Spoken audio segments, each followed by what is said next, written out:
This is Echo TV, Tell Your Story. I'm Antonio Kebo Aremon, alias K Jr. First of all, I want to say thank you for guys who have been supporting Echo TV. Thank you for guys who have been pushing, those guys who have been sharing the link of Echo TV. Thank you so much. May God bless you. And also those guys who have been supporting financially, supporting, calling me, telling me to continue, encouraging me, and all those people who have been through this journey of Echo TV. We say thank you guys and may God bless you. Today's video will be somehow different because this is a video that I personally want to address the governor of Turkana, His Excellency Jeremiah Lomorukai Napotkan. And the reason as to why I want to address the governor of Turkana, I just want to address him on two matters. And I guess before I address on it, first of all, I want to congratulate him for working tirelessly or in delivering services to Turkana people. I want to congratulate him for the first year anniversary.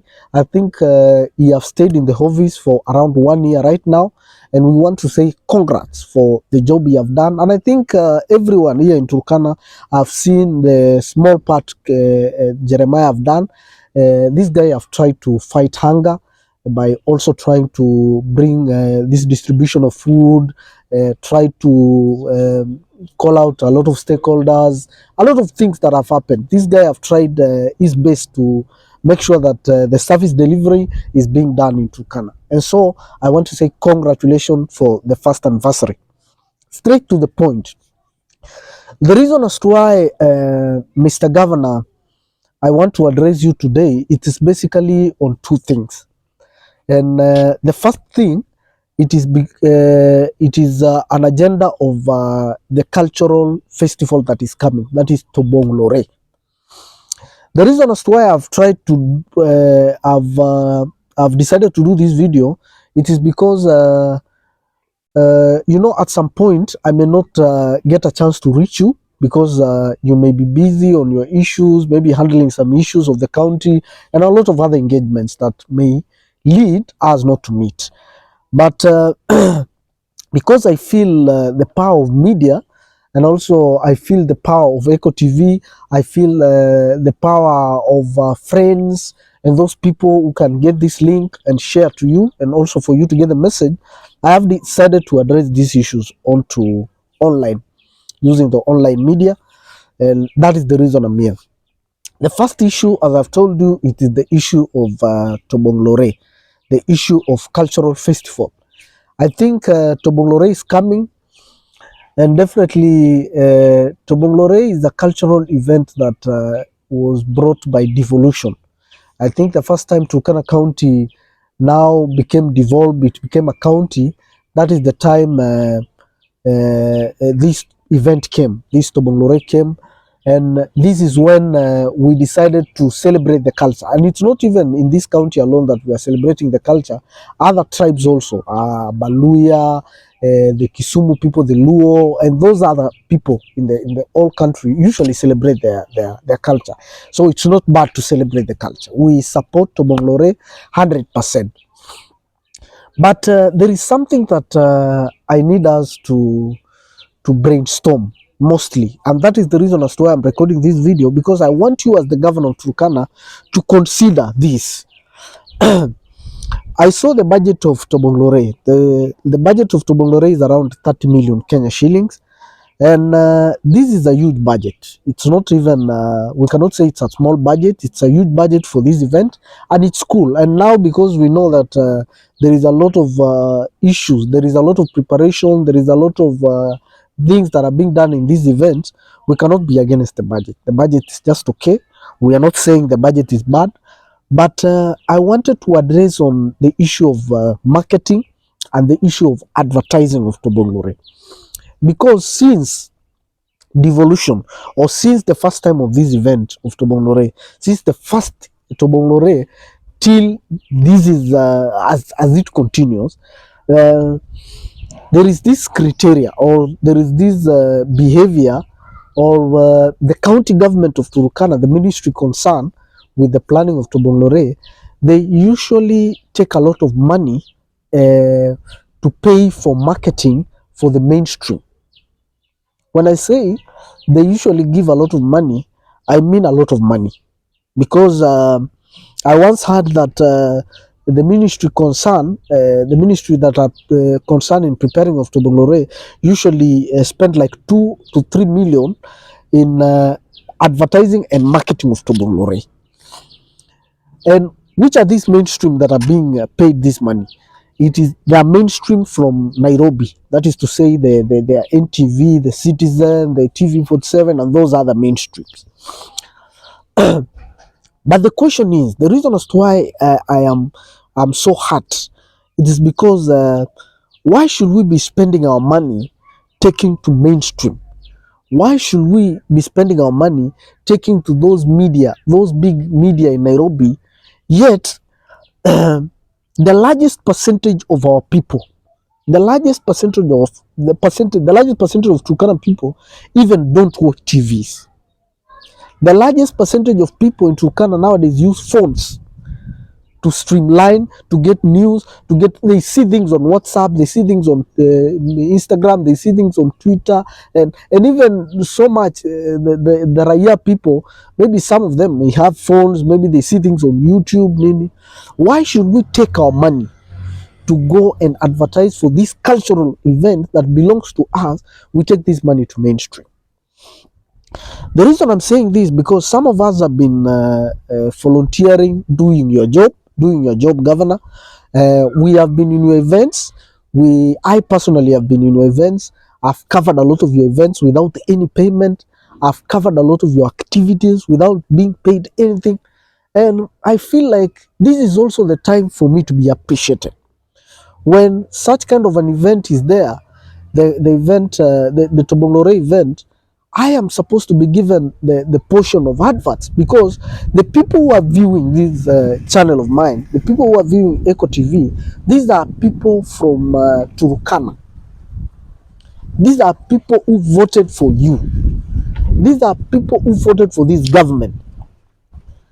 So, because this is the event, this cultural event is the event of Turkana people. This advert is supposed to showcase on their local online media. That is my point. Let us try to put our money to our people. Let us not take our money outside. Imagine we take 3 million, we take 2 million, we take 1.5 million to one TV, that's Citizen TV. And the people who view this Citizen TV in larger percentage are people from different counties. Even our people here, the percentage of people who have TVs in Turkana is around 20 to 30%. Those other people, all of them have phones. Why don't we put our money to our local online media, to our local content creators? Because some of us have been sacrificing to do for you this job for free. Some of us have been mainstreaming your events. Some of us have been covering your events. Some of us have been covering your speeches. And it have really shown a good picture that you are doing a good job. Once we come there and cover your event, it shows that we are doing a good job. There is a good job that is ongoing down there. And it gives you a percentage. And this kind of an event, the Tobonglore event, this is now our event. This is where we can even get a portion. This is where we can also give our percentage. This is where we can also feel that we are being encouraged to continue with what we are doing. So my plea to you is that I want you to give a word to the Chief Officer, Ministry of Tourism, Culture and Natural Resources. I want you to give a word to the Minister of Tourism, Culture and Natural Resources. The Minister of Tourism, Culture and Natural Resources is from the village I'm coming from. But because of the job group, we don't meet at some level. We don't meet, we don't interact. Even if you go to the office there, it becomes hard to get him. So I want you to give a word to them. Tell them, consider the local content creator. If it's possible, let our money not go to not go to mainstream. Let the Turkana money again not go and pay the mainstream in Nairobi. That won't impact anything. Put our money in the local content creator. They can do the advert of Tobonglore in a good way. They can do the advert of Tobolore in a good way, perfectly. in terms of coverage, let the local content creators cover Tobolore events. Let local content creators cover Tobolore events, because if we end up all time, we want the mainstream media to be there. The mainstream media, this is our event. We are not saying that the mainstream should not come. Mainstream, in fact, those people who usually come and do you some interview, guys from mainstream, I'm not saying they're bad. They are doing their job. That is what they are supposed to do. The journalists who are being sent here by Citizen, TV47 and all those people are doing their job. They are paid. They have pay slips. These online content creators don't have pay slips. Their pay slip is this content that they're producing. So we better consider those people who don't have a pay slip than these ones who have a pay slip, and they're not even going to bring an impact. And let me tell you, the impact. Let you first invest on our people. Let you first invest for the people who vote for you. That is what the other counties are doing. If you go to Wazingishu, if you go to Trans Nzoia, if you go to everywhere you go, you find the leadership are investing on their own people first before you take this money outside. Because if you take this money outside, it is going to benefit a lot of people. And that is the reason as to why Turkana County, we are in poverty. The reason as to why Turkana County is in poverty, it is because the resources of Turkana County, we are taking it, we are channeling it in a different, in a wrong lane. What do I mean? I mean, when we are receiving, I think we are the second county that receives a big revenue. That means big allocation of money. We are receiving around 13 billion Kenya shillings every financial year. Just imagine, with the population that we have a very small population, and this money can accommodate everybody in Turkana, and everybody should have money in their pocket. It is supposed to be like that. We are not supposed, this money, the money comes from the national government, comes here, then it returns again without doing something. We are supposed to create things that can make our people have money in their pocket. From both who are employed, who are not employed, non-school, let us create activities that can make our people accumulate this money, use this money that comes to Turkana. That is the only way we can reduce poverty. It is very shameful that we are the second county that we are being given good money. We are being allocated a lot of money, the second county, but our people are dying of hunger. What is the reason for the money? We are supposed to create strategies. The county assembly should create a lot of bills. Let them pass a lot of things there. Let them pass a lot of things. Let them pass that groups should be given some money. Let them pass a lot of things, so that when let public participation be done. Let people suggest how they want money to be dropped on their pocket.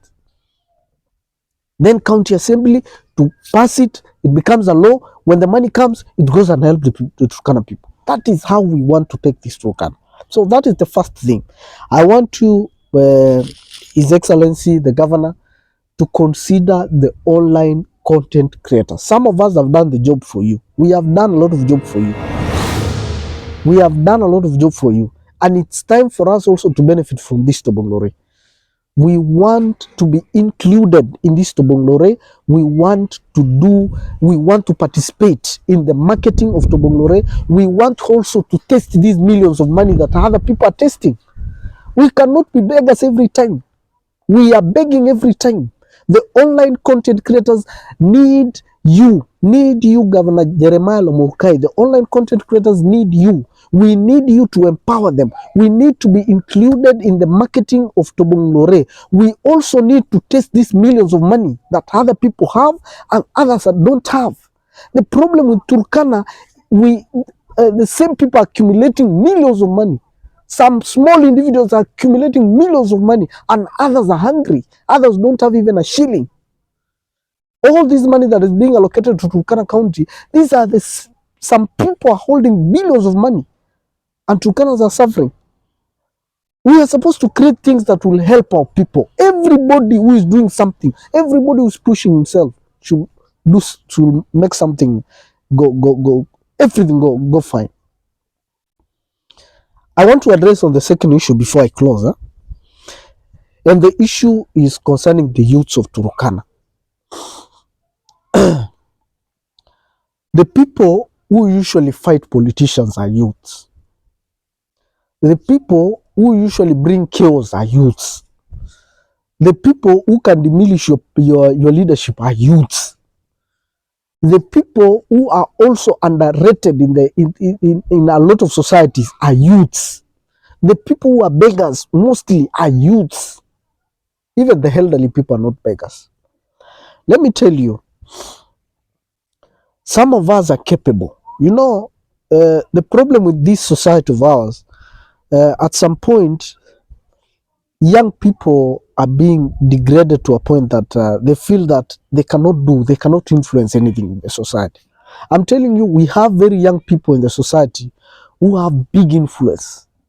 Very young people who have big influence. They have numbers, more than even the elderly people, more than even these bosses. We have some young people who are professionals, who have very bright ideas in terms of even guiding you in your political steps. We have these bright young people who are doing well. And I am telling you, Governor, it's high time for you to start thinking of bringing a circle of young people, near you. At some point, the reason as to why a lot of counties usually go down, it's because these elderly people, these bosses are there always on the left side of the governor, the right side of the governor. Ni maboss too, they are there. They are the only people who are giving you advice. That is to say, there is nobody who can give a young person. And a young person can say something that can take your leadership to another level.